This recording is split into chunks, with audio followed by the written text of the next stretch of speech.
म मनका कुरा गर्थेँ, उनी त्यो महल हेर न कति राम्रो छ भन्दै देखाउँथिन्। म आशाका कुरा गर्थेँ, उनी बजारमा नयाँ फ्लेभरको आइसक्रिम खाएको सुनाउँथिन्। म जुनका कुरा गर्थेँ, उनी सुनको भाउ घटेको बताउँथिन्।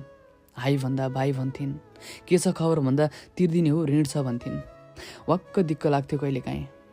बोल्नै मन लाग्दैन थियो, तर के गर्नु, नबोली बस्नु यो बेमानी मन मान्दैन थियो। तरङ्गका छालहरूमा, आँखाका यादहरूमा मुटुका माझ राखी माया गरिरहेँ, मिठो बोलिरहेँ, हर पल चाहिरहेँ। सायद उनी कुनै लभ स्टोरी सिनेमाको दृश्य चाहिँ फिल्मी माया चाहन्थिन्, आधुनिक माया चाहन्थिन्।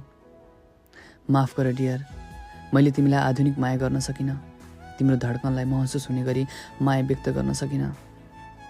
तिमीले पनि त न मलाई, न मेरो मनलाई, न मेरो मायालाई नै बुझ्न चाह्यौ। मैले पनि न कहिले बुझाउन सकेँ। त्यसैले हमेसा तिमी नै भयौ, म नै भएँ। तिमी र म कहिल्यै पनि हामी हुन सकेनौँ। भर्खरै मैले वाचन गरेको कविता थियो कविता अधुरो सम्बन्ध, र यस कविताका लेखक हुनुहुन्छ कवि विनोद दाहाल।